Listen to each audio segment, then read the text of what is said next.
This is not a judgment. But do realize that if a country such as the United Kingdom has been bundongled socially, economically, and politically, that represents a significant deterioration in security architecture. And apparently, it's governmental interference or the inability to adapt new systems in the face of existential threats that is keeping the restoration of that security architecture from happening because of personalities and because of financing and because of lawfare and because of cultural policies and because of management and because of ownership. So put all those together and you have a complete disaster that will go down in history as such. If not in this year, which I think it's a sensationalist type of news, because who would have expected the country of James Bond, all those smart and clever Brits, to have been flushed down their own sewers while the TVs were on the whole time. Maybe that's part of the problem, like information, not getting the right data and not taking appropriate action. Is that how things get even more messed up?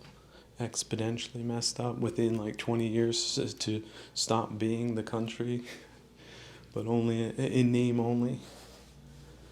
You show up to talk to your so-called allies and they have you arrested at the airport because they're such big, goofy, generous friends. You want to talk to them like where they're pointing their artillery, and you show up and it's pointing in your direction, and you don't even make it to the base type thing. Oh, is that you, Mozart? Open the gate, Mozart. This is Mozart. We're opening the gates. Don't worry. Steve? Is that you, Steve? Sure, it's me, Steve. Bill. This is Bill.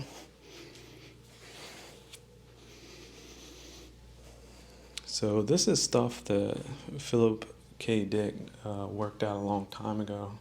I mean, he was just working with scenarios probably based on his environment, which oddly enough, couldn't you believe it? He also used to live in that excellent civilized city that is now a dump called San Francisco. So what would that imply? The city's a dump. Who's managing the dump? Who's managing the dumpsters? Who's managing anything there? Who's keeping the lights on? Who's keeping up appearances? Because culturally there seems to have been some type of contagion that hasn't been addressed. That also seems to be that trifecta, that means socialites, socio-economic, business and finance people, socioeconomic, political, all the damn politicians. So that's a lot of people. But here's the thing, like I heard, it could be up to 150 families, something like that, if you're talking about a bigger organization. Globalist International one, 150 families. So although that is daunting and should help you see things a little bit better, because 5 families, you would think, one city, 5 families, the whole country, 150 or region, could be more. But I'm willing to bet it's not more than 20,000. So, and what the hell's 20,000? Okay, let's come down 10,000. And then a bunch of that work for them. So, is that a lot of people? Is that worth freedom and democracy and Western civilization and Western prosperity going into the fourth industrial revolution, because these people just sort of cronied their way into nooks and crannies in a multipolar, farcical, homicidal, maniac type of secondary side effects of their impudent and criminal methods. Well, look, we're going to let historians get to write the final judgment, but you can already see, like in the Eastern model, how they're going to figure out on how to fake it. Because they really would have preferred that the West was not involved in the conversation, especially what happened after 1917. They really feel that delegitimizes them the truth. So that's really their problem, isn't it? Why should good people have that same problem? Oh wait, they don't. But bad people will make it a good person's problems if they can. So that means they have access. And of course, a story, a poison frame that they whipped up in their garage with their buddies and lockstep present as the truth. Otherwise, they fly into a hysterical rage type spiel. So that can be applied by any multipolar adversary.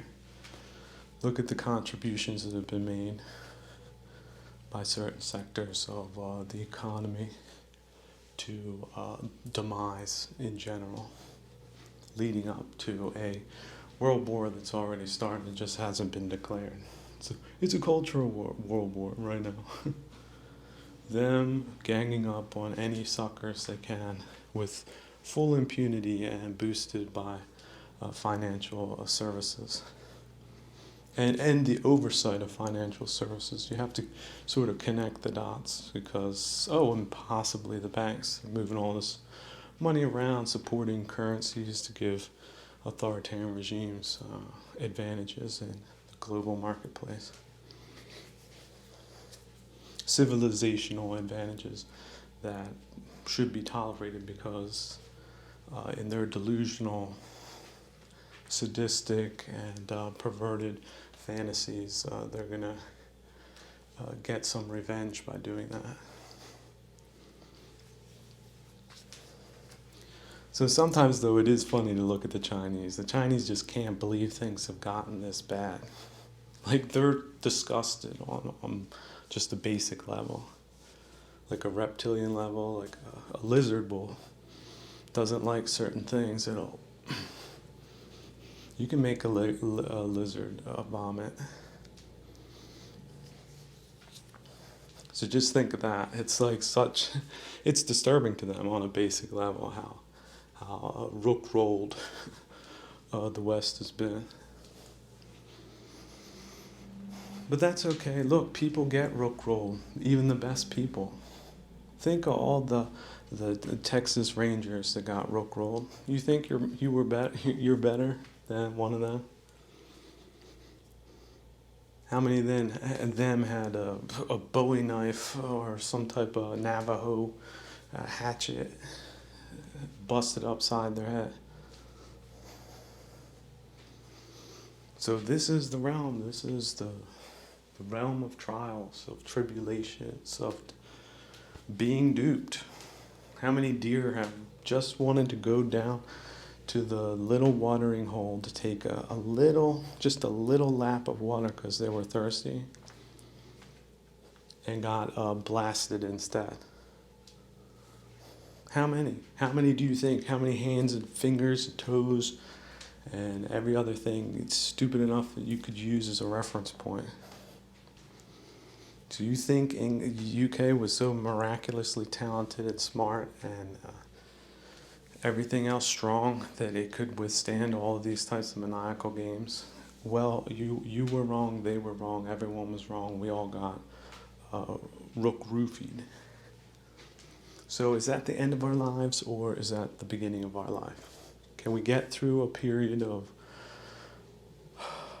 detachment? Can we snap back like a rubber band, or are we just gonna shatter?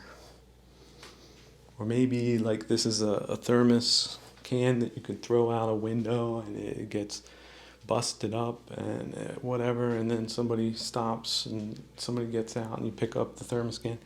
Doesn't look like there's even a scratch on it. That's what you call a robust type of thing. It flipped, it rolled, it used the momentum and even took a couple of head-on collisions. It's still okay. The materials are okay because there are no materials because there is no self. So get over the disappointment and use the disappointment to your advantage. How about this? I thought I had gangrene. I cured myself.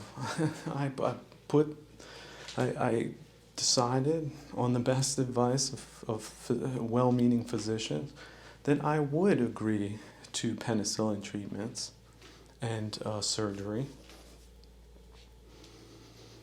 And the medical establishment ended up saving my life. And now I'm cured, and I know what penicillin it does, and I know what gangrene is, and I know what hygiene is, and I know what injury is. So I'm a different person. But I'm doing great, especially from the standpoint of mental hygiene. I feel great. I look into my closet that should be filled with explosive rage, and there's nothing there. It's empty. In fact, there's no closet at all. I'm on an infinite plane of equanimity because I know that this realm, it's normal for it to be dissatisfying. Just think how many people are dissatisfied with the reality that the UK is cooked. People, raise your hands. I'm willing to bet it's at least 10 million people that know why they should give a damn that the UK is so rumpa-dumped. Even if it's 10 people, hey, 10 people, look, I'm waving back at you. You know what's up. I know what's up. There's other people. Do they really exist? Are they really informed? Are they really up on the issues? Do they really know what good is? Or are they bump-a-dumped, doopied? Dump-a-dump doopied into wump-a-dump, wham-banged into buying the cattle cars filled with rancid horse shit that has been just driving around the UK on like a endless railroad car, just going around in a loop. It must have been all that fairy dust coming in from the ports, blasted their noses and other orifices.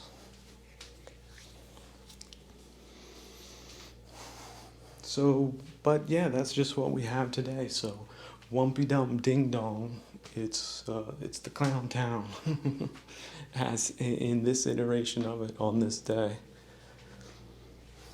in the autumn of 2023. Here's another tactic they use. Every good person wants de-escalation. Because if you take it to like the primate level, the primate that is agitated, that is demanding something, the other primate will give the other primate a benefit of a doubt, because in natural settings, chimps will only act a certain way unless there's a real reason for them being agitated. But human beings can fake the agitation to get someone else to cave into their craven demands for influence. So, but sometimes it's a bluff, but sometimes it isn't. But what it is as far as human beings are concerned, is it's politically motivated.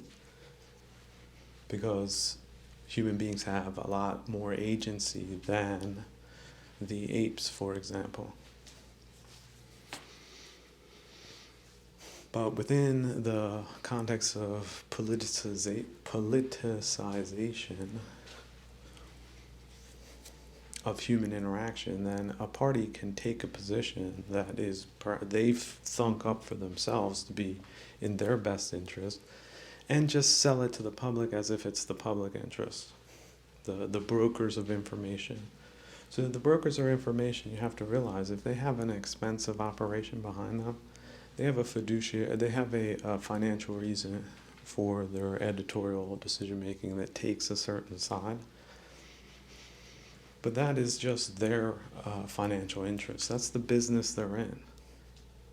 That's how they get paid. They're the pros. If you're just an amateur, someone like a citizen that doesn't want to get run over by tank treads of the people that are producing the tanks to do that, so you don't see the point in aligning with them in any way. In fact, who's taking money from these people again in the name of business? Defined as business, but is basically just some type of arrangement that very few people benefit from, but very many people are damaged by them. But the people that are benefiting just don't want to admit that they're doing that, or maybe they know what they're doing, but they're still misrepresenting themselves. Are there people like that? Have they ever existed in history? Have you ever heard of people doing stuff like that? Have you ever heard of prisons? Why did they put people like that in prison? Well, because it's illicit activity. Misrepresentation of events for one's own self-interest that does have horrible secondary side effects for the entire world, entire civilized world. Just imagine that, what's left of it. But they like to redefine civilization as something that works for them, their racket. Anything against that? That's anti-civilizational. They see it that way. That's how vulgar people can commit the most heinous of crimes. And I work every minute left on this planet not to just succumb to anger, but you have to realize these are old games.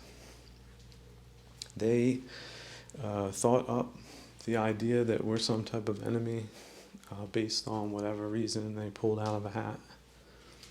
A tree blew over on Malta in the year 1485, something like that. And because it was your cousin, their family disrespected, or who knows what these people think of. Everybody thinks up a dumb reason. That's why I say prison, every one of those people have a dumb reason. And the dumbest reason of all is being innocent. But has that not happened in the history of the world? Go back to different places. How about medieval Pakistan, something like that? You think there was a lot of justice in the courts? What do you think? Like, just come up with some ideas. Like, how about this storyboard a legend in that setting, and include a lot of Persian poetry, like really excellent Persian poetry, because it has nothing to do with the people that are now in so-called Persia, although it does have to do with some of them. But they're really dispersed. Maybe they live in the mountains. Who knows how they're living? But as far as meeting people at fancy dinners and having little chit-chats about what flavor of Buddhism is trendy this week, they've been putting their money and their efforts into a lot of different things, but it wasn't a frontal military assault. It's more like as far behind one's back they could possibly put themselves, so as not to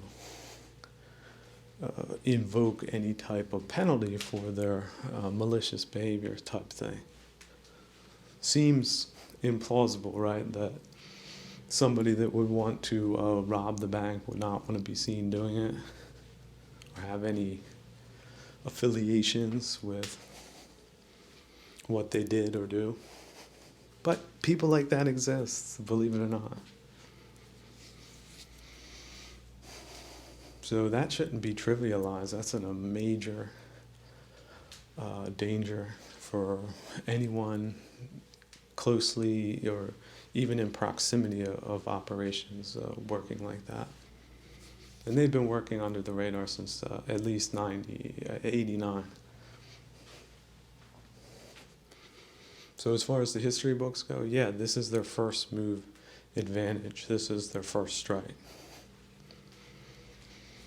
So history, we'll go down history. They did the first strike, and it was this version of it. And these were their proxies and affiliates and associates that profited by that. And this was their shtick. This is where they put their money. This was their programming. And these are the people that were horribly, horribly, horribly injured and extincted during that time where they were able to pull off the heist. Until that heist got recognized, like a computer virus, right? Like Microsoft, something like that. Like these chummy, funny companies that have a social responsibility that they don't see or recognize or want to redefine society to itself type outfits. What? I just want a cheeseburger, Jack. I don't want a brain blobbering. But, I get it. If you've got a monopoly and you're all over the place and you're a franchise and then some squirmy type eggheads that have friends ends up getting you a job somewhere, so you're making the decisions now that trash is cool. You're bringing that to the culture and disseminating it. That could happen. That has happened. That's how they did it. But then, yeah, the culture's changed. What? How did the culture change? Well, it got a lot crappier, uglier, more aggressive, louder, stinkier, falsified, redacted, censored,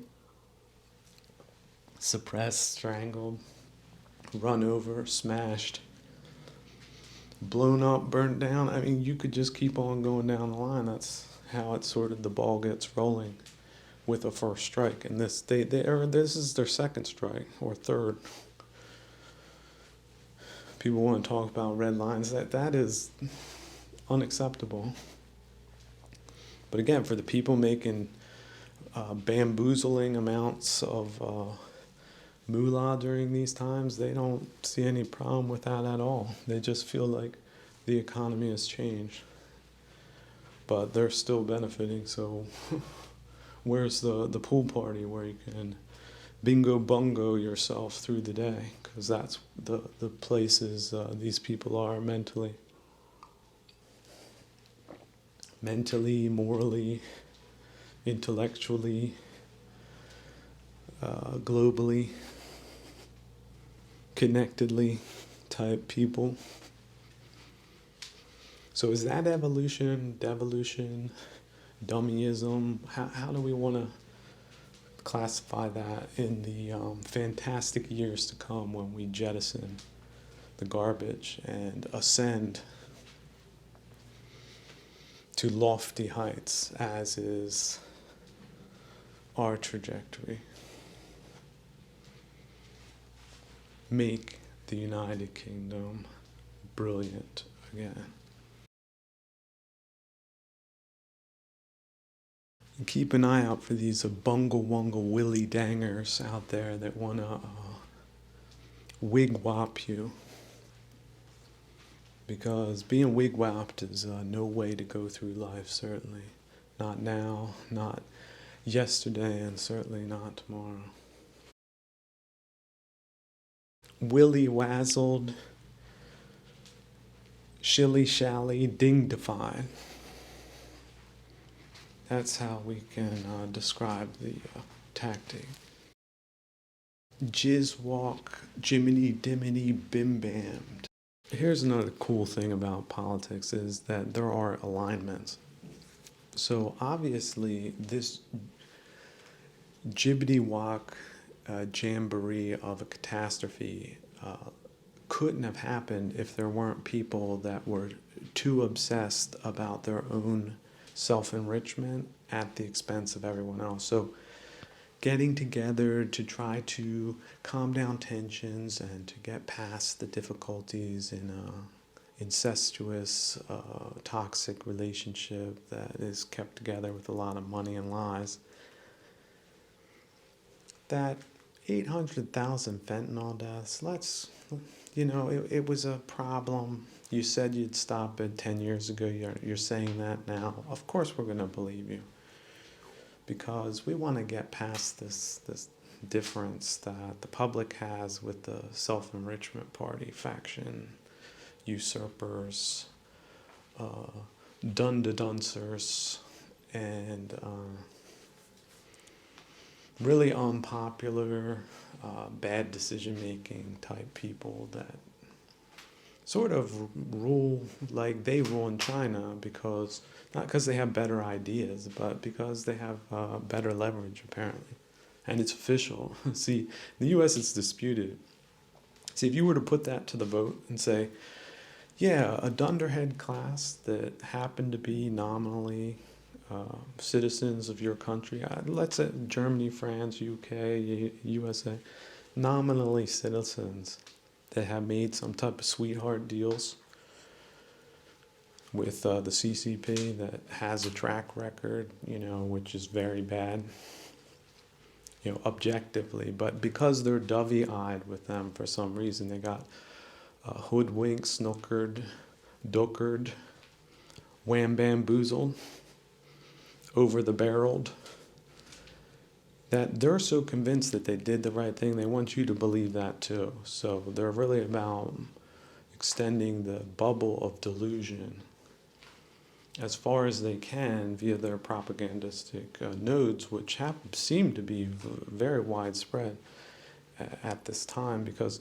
apparently there's financial benefits for selling everyone else out, like the 800,000 fentanyl deaths. Fentanyl, the people that die from that, they're usually abusing it for some time. Although that's not always the case. The cute girl, the prom queen that sniffed some white dust that her friends pushed on her that she thought was, the pure Colombian whatever, turned out to be fentanyl instead, and her heart stopped and she died. Like, there's hundreds of thousands of those cases that these people are indirectly involved with. But add on top of that, just like the homeless, like living homeless for years on end as an addict, that's the type of deaths that these people with their lovey-dovey relationship and high-class Michelin star type dinners that cost $40,000 a plate and whatnot. They're trying to overlook those things and get back on track because of the economy. Oh, by the way, they have a blackmail position. They have a blackmail position on nukes, and they have a blackmail position on the economy, and they just want to let you know that if you wanted to break up, that they wouldn't really see kindly to that, and they might have to be provoked into creating some terroristic occurrence. And of course, nobody wants that. So let's get back to dinner, right? The Chinese want us to do this, so we better do it. And that's how they're going to try to sell you. That's how they're trying to sell the American public at this time. So do associate names, faces, places, and things, and also do listen to people, how people do rationalize the most delusional things. But why should anyone vicariously live in their delusional relationships when one is getting a tsunami of fentanyl in exchange of that? for that. Like, that's the deal they're making. Is that right? Imagine some weirdo came up to you and made that proposal to you. Would you be listening about how they have things that they're trying to preserve based on, their infatuation with mismanagement, with massive crimes, with mass destruction, mass robbery, mass oppression, mass censorship? Can you imagine that? Like, doesn't it show one's taste? Like these bootlicking, like old ratty cheeseburger eating, rat-like, bilge swilling type people.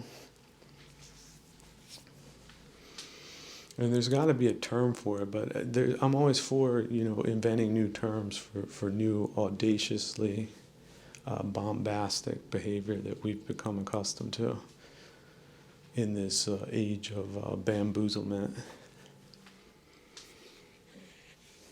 So keep an eye on what they say, but do make your own opinions based on really decisive facts. I mean, 800,000 right there. When somebody said last time, you know what? I think that's too much to say this is worse than losing a nuclear war. But, 800,000 deaths that way, that is worse than dying with a nuclear bomb. It is. You add up the suffering, 1 millisecond you're gone versus those ways to go, 800,000 fentanyl deaths, that's this year alone. Add up all the ones before that. Go back to the 60s, add all that up. These people are really infatuated with the other side. That I wonder why.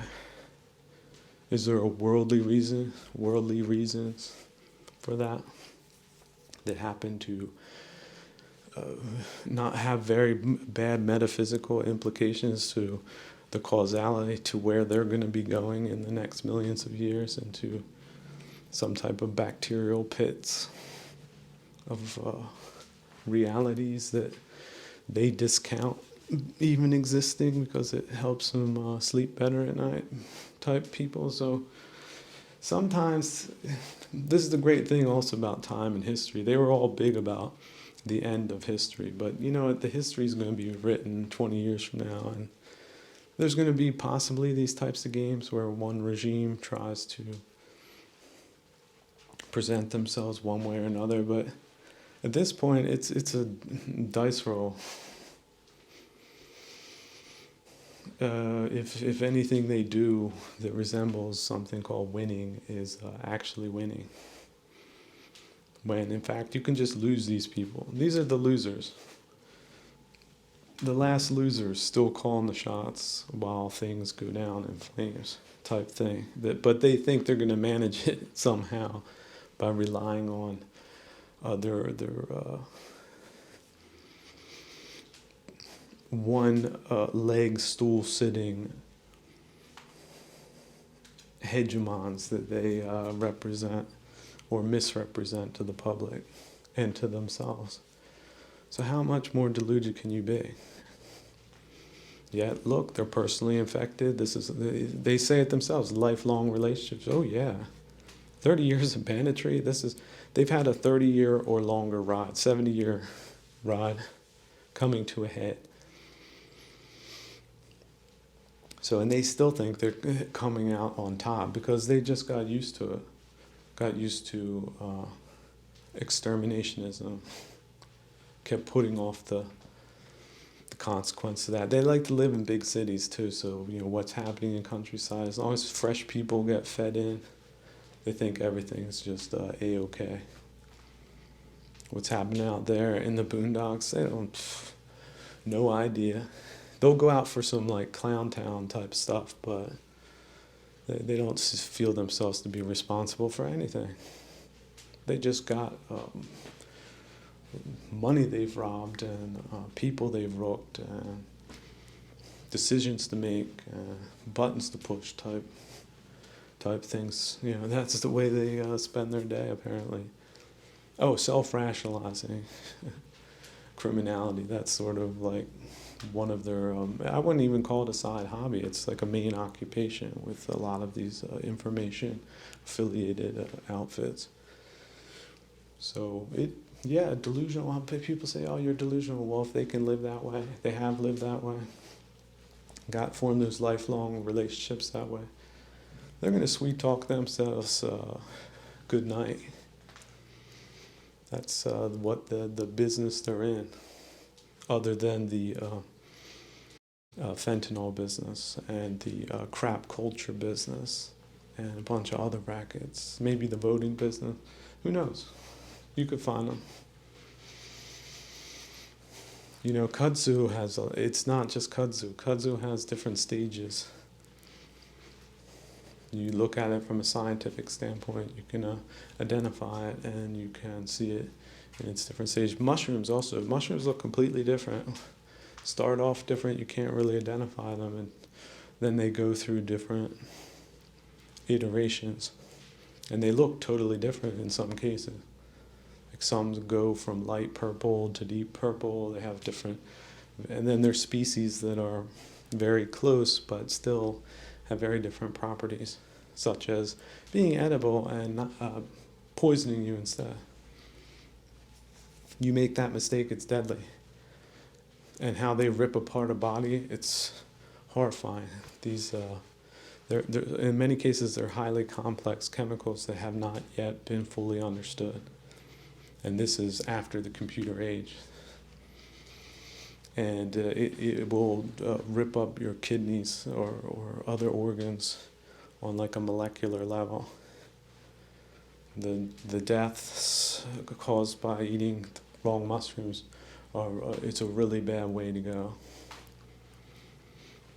But again, what's a bad way to go when we all go eventually? So don't ever forget the nihilistic aspect of these people.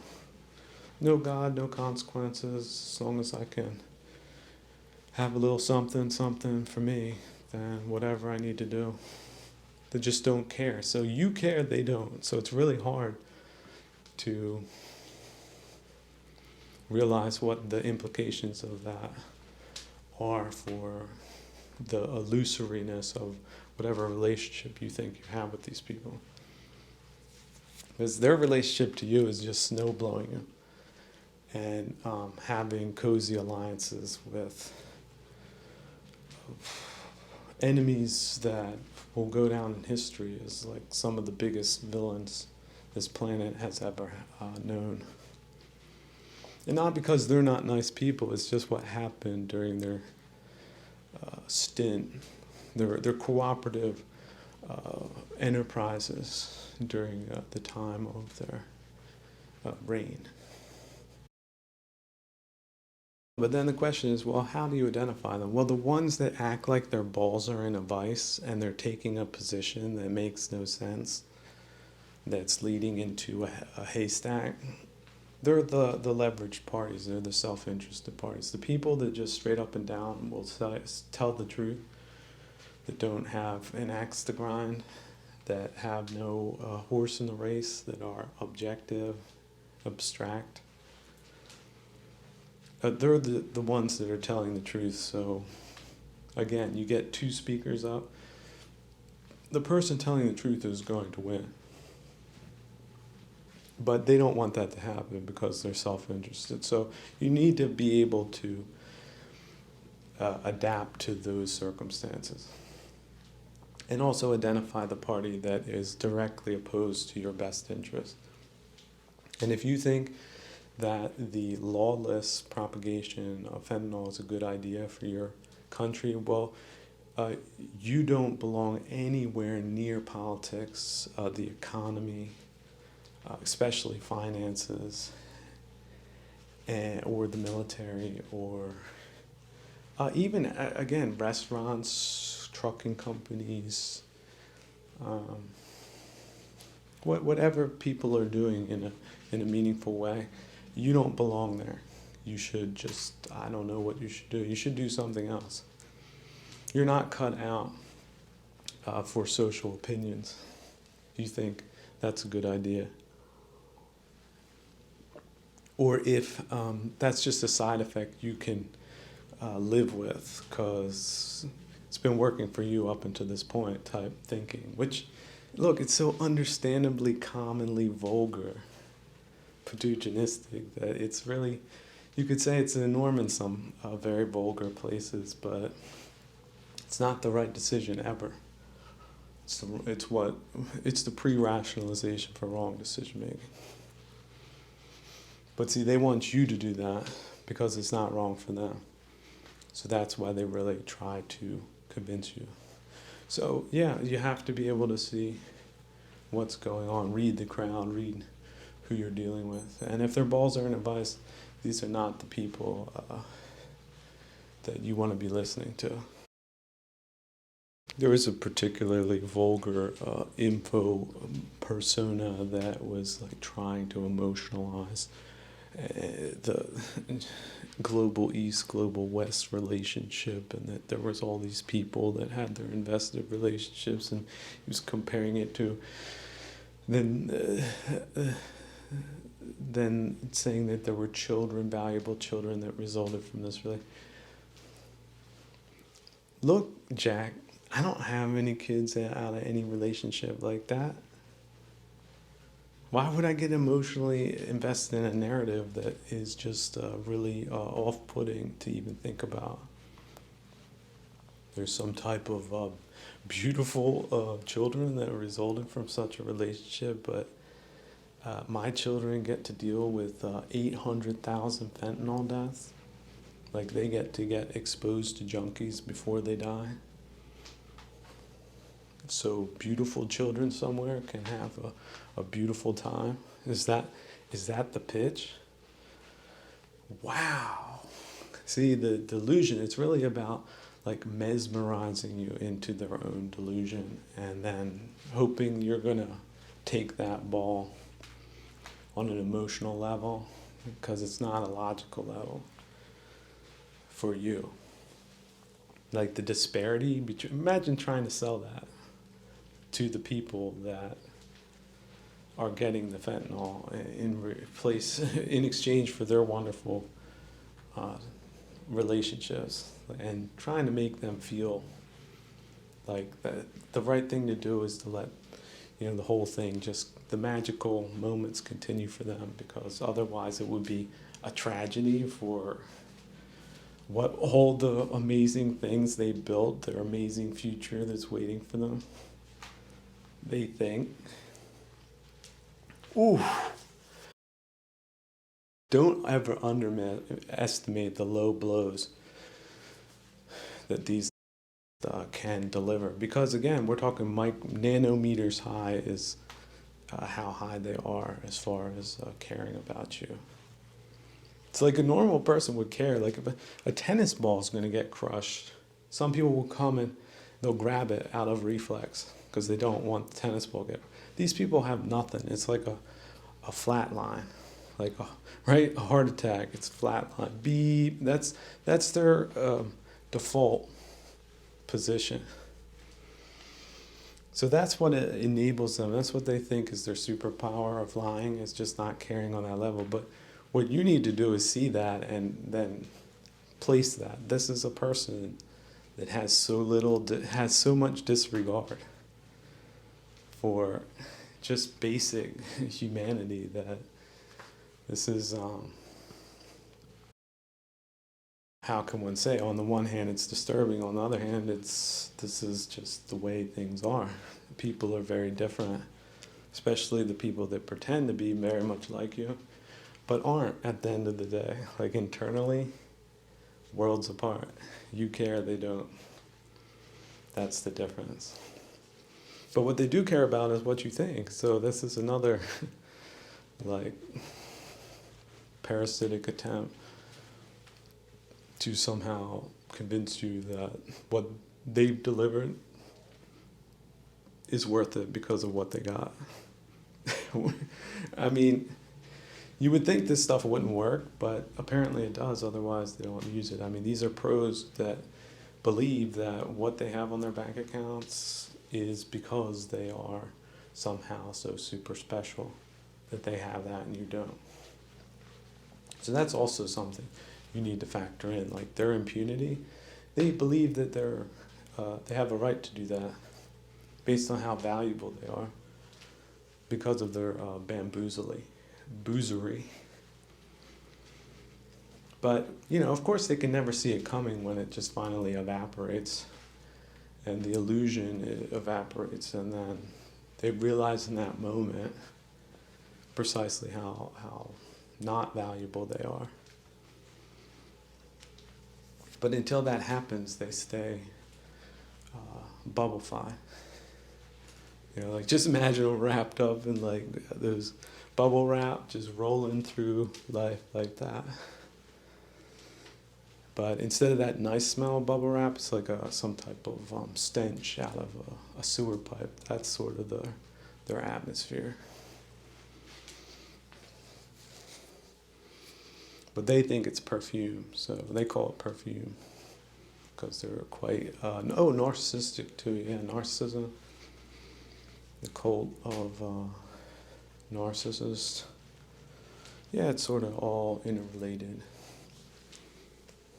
Really overvaluing the self to create an impunistic personality. So yeah, the culture matters. Personality matters. Schooling matters. Education matters. Yeah, so that's why they're sort of into messing all that up for everyone else but themselves. But they themselves are messed up, so it's like just a recurring problem for them all the time. Somebody follows them around like a shadow or something. Or the calamity that they end up bringing with themselves over and over again due to repetitively misguided behavior. Misguided and also deceitful. So the deceitful part is not just on their side. It's a projection of deceit. It's a projection of delusion. So yeah, those people are out there. So don't be too convinced. Don't let people play on your heartstrings. And don't just listen to anybody. You see if somebody's messed up like that, takes a couple of weird takes that make no sense other than the way it's just been described. You don't need to listen to them, or if you do, you should watch them in quite a different way. Like recently I saw the market sold, selling the news. That's an old tradition in the United States, and it's quite counterintuitive. Only very special people have insight into why that is a smart strategy. And they sold the news that the jamboree there was a great success. They sold that.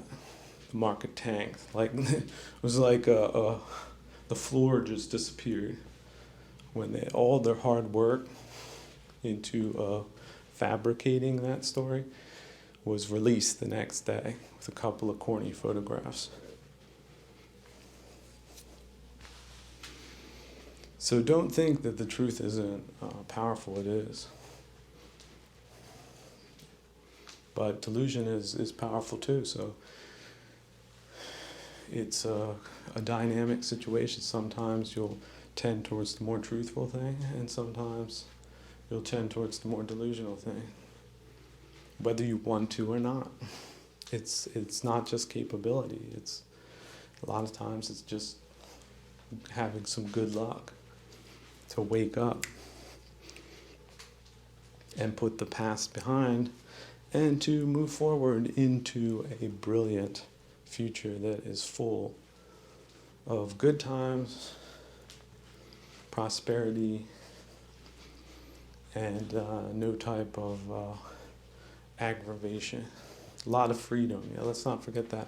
Freedom and mental health. Why do you feel so great? Well, the conditions are great too. And not just the one's own conditions, but social conditions are great. Political conditions are great. Economic conditions are great. Ergo, the society you're in is great.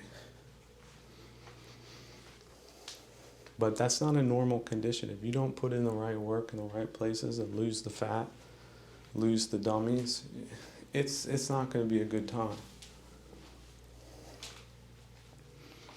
So it's a wonderful thing. I mean, I don't want to say ticks on a dog, but it's one. Just imagine they're sort of like clunky ticks. They have a loose grasp on the dog, and the dog just shakes them, and they fly off like uh,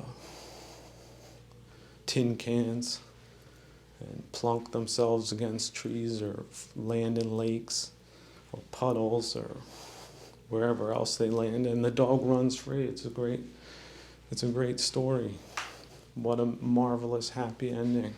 Let's turn that into a film.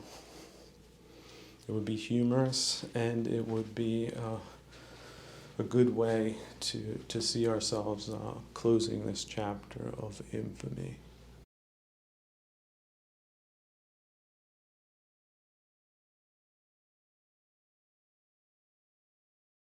I was thinking about what puts rice into the monk's bowl. And so if we even go below the level of generosity of the people, we have to see that even below that generosity is the true economist that creates generosity. That in my time did create generosity. And that generosity fell on multiple lives, and that led to an explosion of advancement despite all of the maniacal plots and sabotage and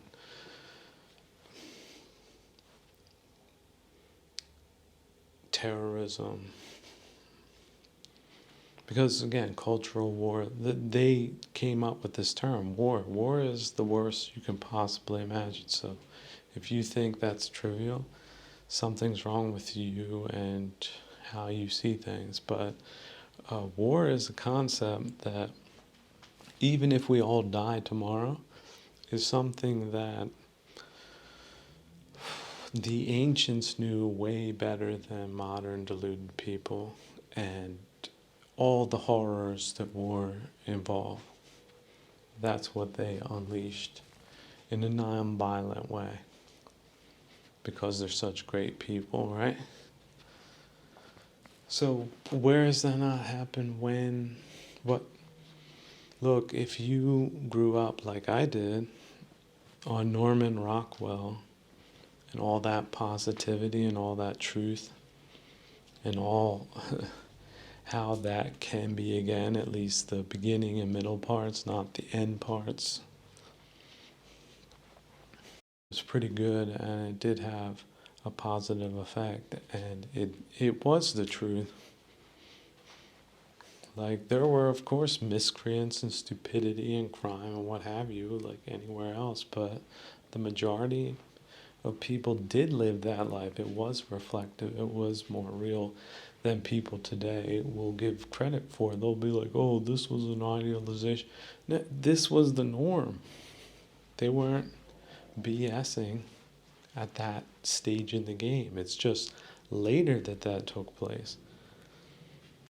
We can dust ourselves off, we can forgive ourselves, we can also move forward. I think back to all those country music singers. They got beat up too, and still, every time they brought the song, they brought their guitars, they brought their voices, they brought their minds, they brought their souls to the party. It was magical, because that's what magic is. It's that. It's being in that place at that time, hearing that person say that, sing that song on an autumn evening when it's a little bit crisp. And the cloud cover lifts and it gets real cold like that. And the frost appears on the mushrooms, all of a sudden, you shine a light. You'll see.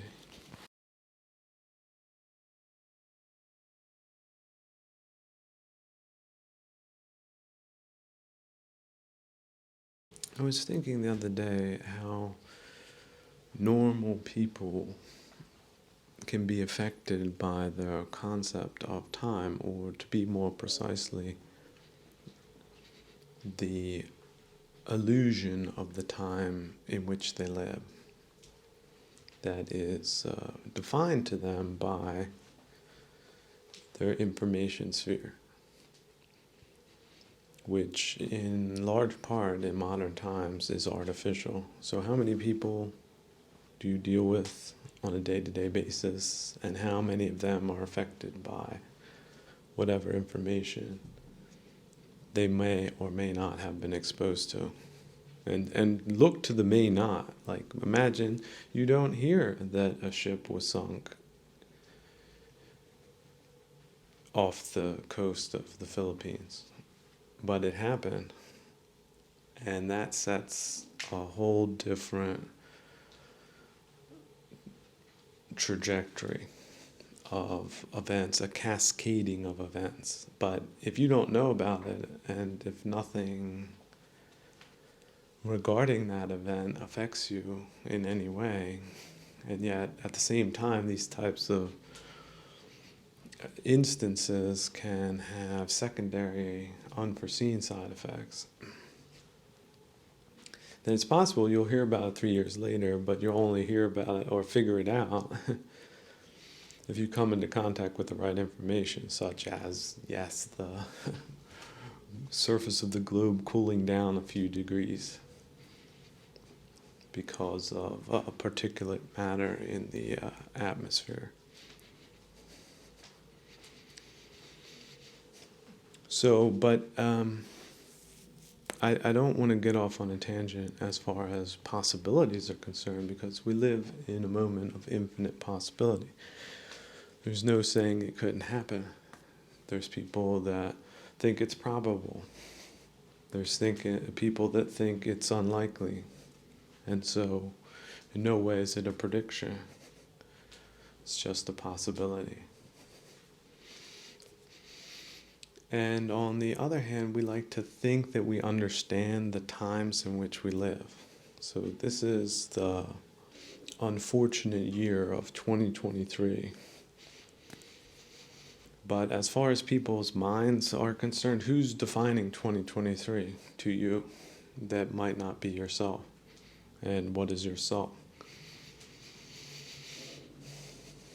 If it's something that is bothering you, causing you agitation, you wanted to be a millionaire, but you're broke instead type of dissatisfaction, what was the real problem? Not that you didn't become a millionaire, or that you wanted to become one in the first place. You see how questioning self is a really good way of solving otherwise impossible problems. My expectations were wrong. I don't know where I got them, but maybe I absorbed them from some TV show. Maybe I just came to the conclusion on my own that having a lot of wealth will make my life and the life of others better, when in fact, if it's not possible, if it's a illusory proposition, it's improbable, then am I setting myself on a skillful or unskillful path in terms of the degree and severity of agitation based on your unrealistic expectations? Or how about this, unrealistic or unskillful choosing of goals? Because that is also within your possibility. Remember, you wanted to be the fireman, then you wanted to be a policeman, then you wanted to be a baseball player, then you wanted to be this, that, you change. You didn't want to be the old thing anymore. Now, some people did that. Some people stuck with it. Good for them. Maybe it was the right thing for them. If it wasn't, they would bounce. Imagine, yeah, I thought being a fireman was exactly the way I read about it in kids' books or in movies, but it's completely different than what I expected because this fire department might just be a defunctive one or full of people that are mean mugging and shirking, something like that. Now, that's not to say all of them are like that. The other one, it could be extremely fun. Bunch of great guys having a great time, being ready, taking care of fires in the middle of the night when everyone's sleeping, keeping it real professional, and everybody benefits from that, right? That's the win-win situation. So, but if you're none of those things, you can just speculate about those things. You can have fun speculating on things. You can have fun creating potentialities, but also redesigning how you think about things. Like, thinking back, how about those 3 years where I really wanted to be a millionaire and failed to do so? That was, and then the years following that, before you finally drop the requirement of being a millionaire in order to be happy. And it didn't cost you a thing, but it did cost you the time to invest in changing that perspective. And changing that perspective is something that doesn't come overnight because you're conditioned into believing in something that wasn't true, that takes some relaxation of the mind muscle to let it go as the foolish idea that it was. In retrospect, absolutely you can say that. Now, people right now listening, that's not me. I'll be a millionaire. Just you what? Oh, okay. Let's talk in 5 years, okay? Come back. Let me know how it worked out. Oh, and if you did become a millionaire, great. It's not like it's impossible. Look at all the shilly-shally bim-bammery going on out there that allows these how to describe them. Let's just say comically misguided people put them on full display, even with gigantic public relations companies, teams, runners, writers, airbrushers,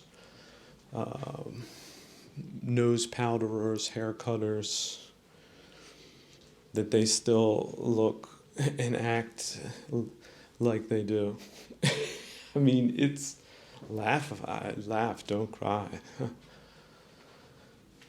The only people crying are people looking for good leadership, which is a lot of people, but obviously big problems like we have today have to be in more than one place, but especially in the political arena, the circusification of it is a big part of good things not getting done and bad things proliferating. So again, rocket science, that is not. But to come back to the concept of how we live in somewhat of a contemporary falsification is because we have these influencers. Why should any number of people be influenced, for example, by overwhelming toxicity, cultural toxicity, and then have these minders of contemporary times tell us that these are the important issues. Toxicity is really important, and you really need to be connected into that. Otherwise, you're not in the know. So that, in effect, that they did that is a perfect justification for disassociating yourself from it and seeing it as an artificial and failed attempt to define socio-political economic terms in some way that is unfavorable dissatisfying, aggravating, agitating, propagating.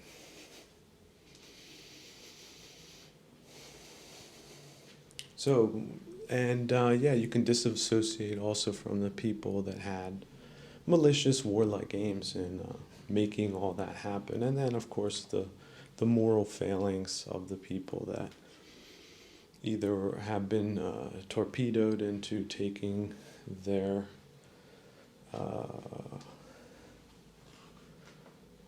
way of seeing the world, or just on the basis of being leveraged as a peon on grid-like systems.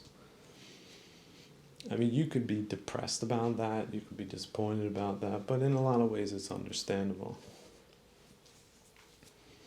Like when you just think of them running an insane asylum where they have people that they, whip to throw themselves into a wall or something. There's places like that. This is sort of a softer equivalent of that.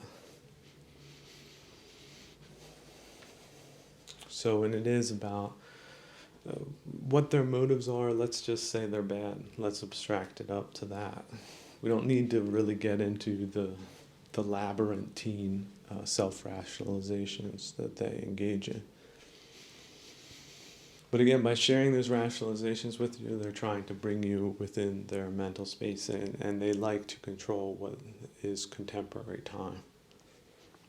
So in a lot of ways, if you look back through history, especially in these post-industrial times, like 1976, 1978, you can see how there's definitive events, but they're trying to define whatever spin is on it. And of course, what they're distilling out of that year might actually not be the important things. They might be the distractions instead. So one other method that they use in these postmodern times is just a distraction. Like here we have all these important things happening where it implicates bad actors. It sort of creates a cohesive understanding of what bad actors are doing. So let's focus on something really irrelevant and stupid.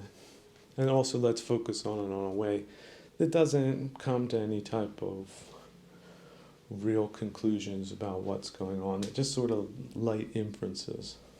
It's supposed to signal to insiders what's going on, but to outsiders it's just supposed to be somewhat nebulous and not too deep on the details. Like, again, political vetting in a public arena means going through their life histories and also doing it in a more cynical way, not like, I'm on your side as a journalist cheerleader. So, because you're paying whoever sends out this junk, probably some questionable outfit owned by questionable people and entities.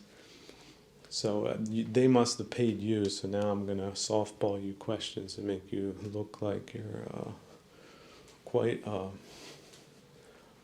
an amazing person that's very trustworthy. And, or they'll do the other. That's usually the fun part. When one of their scarecrows finally gets so bad that they decide to throw them on the bonfire. Burn them up. There's like a day of roasting, maybe a week of roasting.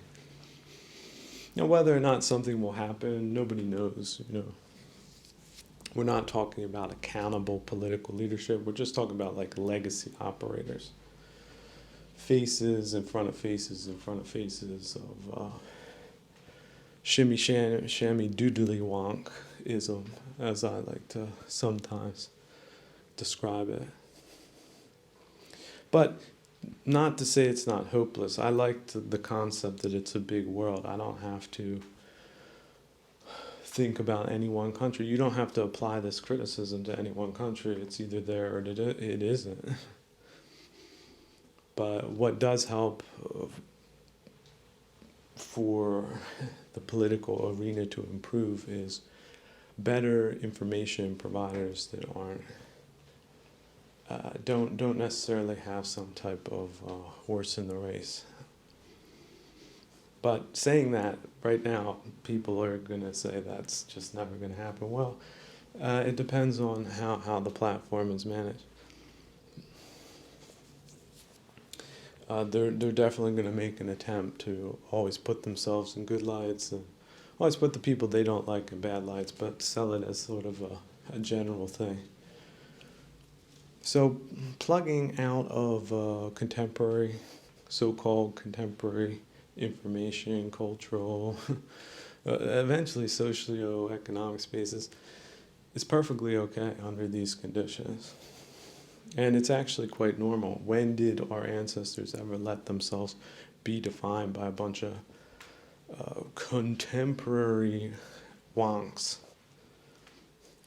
You know, contemporaries are sort of like, remember your old high school class? I'm not busting on my class at all, but it's just an example. But you're back in your high school class. How many of those people were just super phenomenal overachievers? How many Monets did you have in your class? You know, how many Brahms? How many Max Plancks?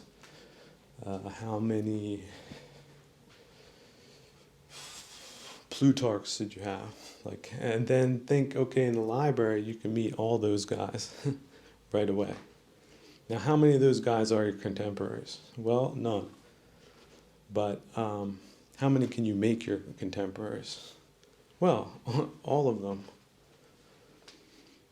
You could read, it is more of a challenge to read and understand those guys. It's not like a production line where you need to, oh yeah, sure, I'll just put those on audio and in 7 days I'm up to speed. No, it's not a production line of soup cans. You know, the people I just mentioned, these are people you could spend your entire life trying to understand. And it wouldn't really be a waste of time, but on the other hand, we do have other things to do. I mean, another mistake is to over-adore the lights of the past. But certainly the lights of the past can burn bright today. Which is also, it's fascinating if you go back, for example, Mozart, you go back to his crap temporary time, you know, where people were wearing, the classist people were wearing powdered wigs, wearing lipstick and high heels with buckles on them, you know, really important people of his day. Not to say he didn't get into that. I mean, it does look cool, but just to give you a reference about how widgety wonky ding-danged classist societies of the past were, that yeah, he was recognized. He's actually it's one of those stories, it's like 50-50. He did have recognition. He was integrated, and he did make some good money. That's not to say that it was enough.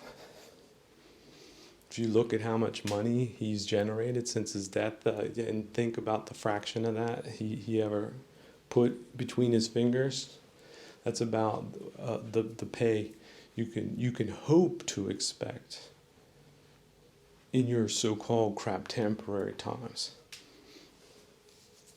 So, but be that as it may, he of course died tragically young, and he did have financial difficulties towards the end. Hence, we don't even know where they threw his body. They didn't really care. Just threw it like a sack somewhere, in a hole somewhere. But the funny thing is okay, he did have a certain amount of popularity, but it was really, it took sometimes like 100 years later, it took 100 years later for someone to, from the future, to rediscover and also reinterpret and remake Mozart. The Mozart you know is not the Mozart he produced. It's in many cases, completely different. In fact, in most cases, it's completely different, and yet it's not necessarily inferior. That means people took it up, improvised, improved, but within limits. You definitely, it has definite distinction. You know it's Mozart. It's his brand.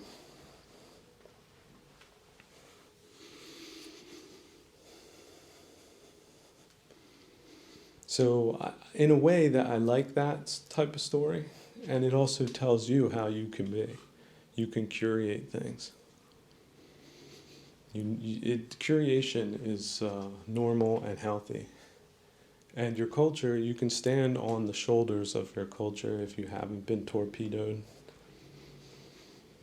And you can find people that have made good curations, and you can save yourself a lot of wasted time looking in the wrong books, because that's something also the literary and literate classes, poets, geniuses, titans of culture, etc., don't emphasize enough, which is, if you're wasting your time reading dumb books, you're wasting your time. So it's important to read the right books. It really is. And it's also important not to read the wrong books. But of course, right and wrong, we're getting into nebulous concepts here. So, but certainly for a practitioner, for someone who wants to have a better time, you need to curate what you're interacting with and realize, see, we have this culture of materialism, so more is better. Actually, no, less is better in a lot of ways. A lot of people can get distracted with more is better. That's something also that these classes schmucks do. Like, yeah, I read 100 books a month, and you? Well, how many of those books were worth reading? You can ask back. And probably just to save face, they'll mention a couple of them, but they're lying. You pick up those books, you read them. I read like one page, I put it down. I look back at them, like, what are you trying to pull here? You getting a commission on this trash? Are you a publishing house that doesn't have to operate at a profit because you're just a front? You got friends I don't have? You could continue the conversation. These people, though, they dominate crap temporary times because they're push and pull for paduginas. So then, again, on top of that, you add just the sheer toxicity of a lot of the other places that you have to wade through in this age. What's the point if you don't want to get yourself worked up and waste your time? But again, that it's not wasted time for them. If they can sell you a book, then right there, they do that all day long. They got these people on 8, 10, 996 schedules. That's right. Hustling to hell. So you're just one more person they were able to get, $25 out of. What are these things going for? You can already see the racket. Look at the used bookstores at universities. Look at those prices. Is that worth it, do you think?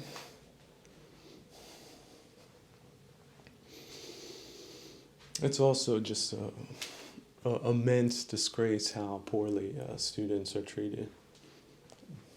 And of course, just the whole scale switching out of Western students with non-Western students, just a cultural crime. It's just off limits. Like, there's no limit. Like, the crime there, that's worse than a lot of recent crimes in centuries gone gone past. Or that's worse than a lot of crimes that you may be aware of.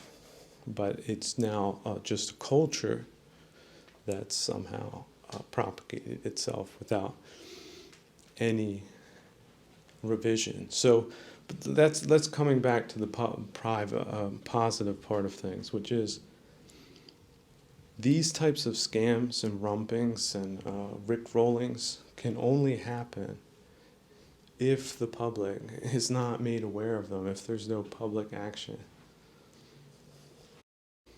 The change before the change.